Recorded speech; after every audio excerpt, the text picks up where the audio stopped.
and then held it out to the public, and they were all lords with their robes on, and they all applauded like crazy. Then he drank his wine. But something will be happening with the rest of them too. There's no doubt about it. When you see the inaugurations they have there for royalty, when you see the Queen sitting on a raised dais and these guys standing round her, it's reminiscent of the ancient times of Nimrod. In fact, even the ermine cloak they wear with the red in it too. By the way, that's where Santa comes from. In reality, it wasn't Coca-Cola at all. Because look at the lords from the 1800s, they wore the Santa Claus suits. And that was just a robe, they wear red. But around the fur collar, it's ermine, and it's black and white. And you'll see that in the same etchings of the depictions of Nimrod in ancient times.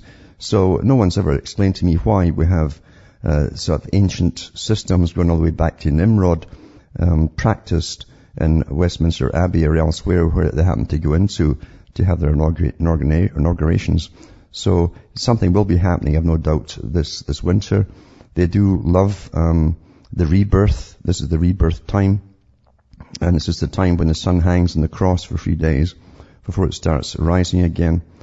And this is their big party time. It's the same time of year too. They used to go into groves in ancient times. And I've no doubt that more of that will be going on as well. But we'll never get the whole truth. That's why they keep all this stuff secretive. And the brighter ones in their whole family will get upstairs. Even Prince Philip isn't too bright. He's got a habit of nipping at the bottle. And he comes out with crazy statements like the British people are far lazier than the Germans. And this is from a Prussian speaking who was kicked out of Greece by the people of Greece. They didn't want him ruling over them there either. But instead had an awful cushy life on it. But he can't be trusted, so he won't get terribly high on the totem pole. Neither will Charles. So they're looking for fresh blood to get up there into the higher realms of reality and understanding. Now, there's also Charles from Toronto. You there, Charles? Good evening, Alan. How are you? Not too bad. Great. You often say that people comment that you are too dark or you don't come across with the upside. And I appreciate your particular form of what I call reality therapy because we don't get it from too many places. But my question to you tonight is this. Are there issues that you will not go into because you feel they are too dark for the public to hear, or areas that you feel may be personally dangerous if you start speaking about them? I know Catherine Austin Fitz, who does a lot of good work, says that there's a certain way that she has to speak about things without bringing more a danger, repercussions upon herself. At least that's how I'm interpreted. And she's been asked to go into greater depth, but she hasn't dealt with that issue. So I'm curious to hear what you may have to say. Well, there's no doubt at all, even to get the public up to the stage I've managed to expose today to them, it took a preparatory phase. You've got to prepare them in their minds from where they've been with the regular conspiracies and all the rest of it into the harsher realities without breaking them all together. In other words, you want to lead them up without putting them off and show them how bleak it really is. Because if you want to understand an enemy, you must understand all of the enemy and not just the parts that don't seem so dangerous. That took a lot of time and preparation on their minds to get them step by step ready for the harsh reality of living in a controlled society where every little escape hatch that you thought was out there for you literally has been welded shut. And that's not a pleasant thing to impart to people at all. And of course, you take a lot of hammering too. People will say, oh, you're a downer, you're not. Well, I said years ago on a show, 10 years ago or 11, I said, I will never be a cheerleader for the public. You understand? I won't tell them the bad news and say, but don't worry, it'll all be fine in the end. The public, as far as the public's concerned, they have to come to the decisions one by one. And I don't think there's ever been an age in history where the majority of the public have ever acted in unison for any cause whatsoever. To be honest with you, I really don't. And it was the same during the American Revolution. Only 3% did anything about it. The rest of them were bystanders. A few of them may have helped contribute some cash and stuff, but most of them stood by and let things happen, watched their farms get burned down and their women raped and all the rest of it. It takes a minority of people with the information to go forward with it. And and be a nuisance to the governments. There's nothing else you can do right now except be a nuisance to the government who know. You understand, there's an old saying, it says, pick your battles. Yes. And it means you also pick your battlefield. Not just the battle, but the battlefield and the timing and so on for it. And the government up till now has always been the one in charge of picking the battlefields. Always. If people want to demonstrate in public, they must get a license, they must put the date down, and it's yea or nay is given to them if they can or they cannot. And you can get fined for going down the road with a placard, for instance, without a license. We don't have freedom as such, and we allow the governments themselves, with their incredible lying to the public, as they guide us along like sheep. They are good shepherds, and we're the sheep, you see. They're guiding us into a world of what they call austerity. And that's another nice term for bringing you down to a poverty level. And that's from food, medicine, that's all the way down. That's the world they're bringing in for you. And they do know, as they've been doing away with the farmers in Canada here for 50 years, they've been putting them under. They do know that they're bringing in a food shortage eventually and it'll be on their terms, and they will announce it's a crisis when they're ready for it. They've again picked the battlefield for it. And the public themselves have been so fragmented at the bottom. There's a lot of fake ones out there at the bottom too, all fighting for the same communist ideology that the big boys want them to fight for, because it ties in with this new system. But the public have never picked their own battlefield or stood up with any unanimity against anything that the government plans to bring down. And they will bring in famine eventually. I'm not kidding you about this. It's not naysaying. It's not being a nasty fortune teller. I've read their articles. I've read the CFR's articles. I put the links up to the Council on Foreign Relations' own website, where for 15 or 16 years they've had hundreds of their own people working on the coming food shortage. Sure.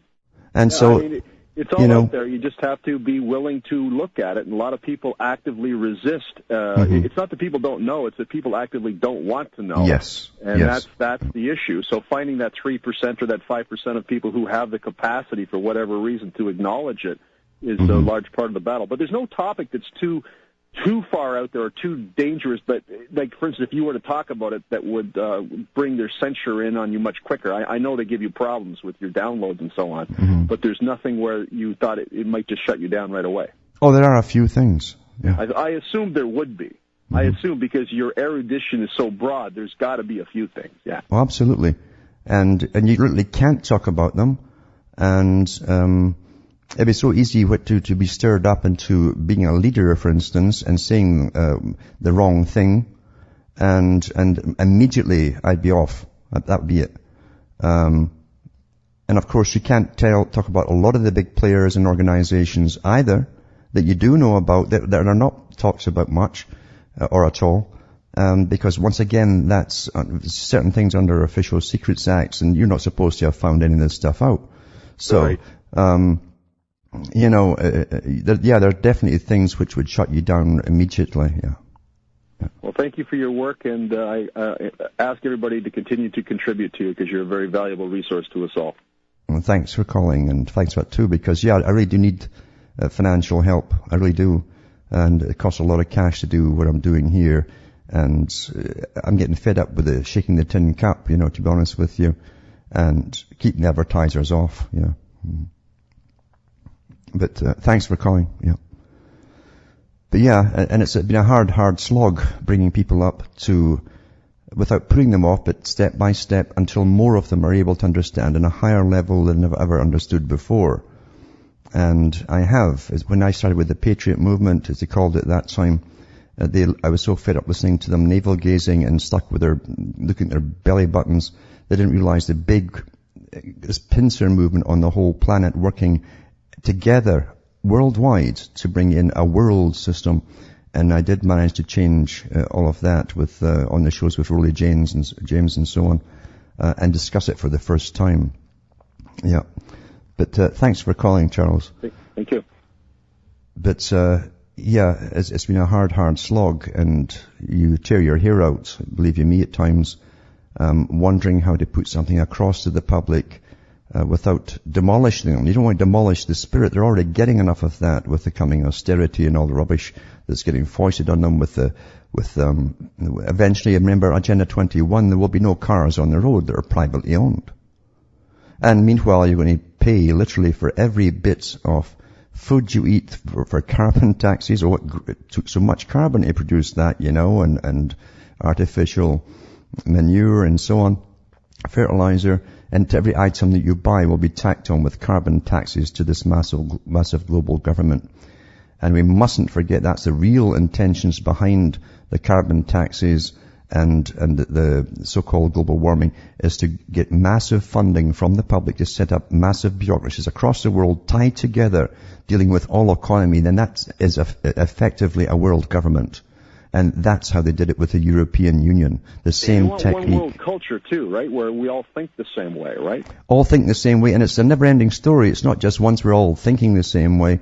They literally do plan to breed special types of categories of workers and people exactly the same as was in Brave New World. They literally have discussed this at the top.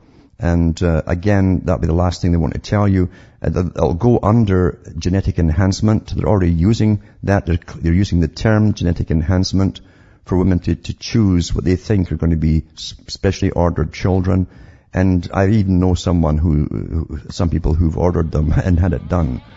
Back with more after this. Hi folks, I'm back and we're cutting through the matrix. And I'm going to put links up tonight too on the dumbing down of America. It's a short video, I think, and it's based on Cheryl Iserby's book, Charlotte, I should say. And it's a short one, but even the book itself is worth reading, how it's deliberately put into effect a new system of dumbing down the children who feel great about themselves, but they can't spell or think and they have no critical reasoning ability. That's how you get a society that's going to be happy and egocentric and narcissistic and be quite happy regardless of what's happening around them. And that's why they've got them today. And so I'll put that one up too, and also put up this one here.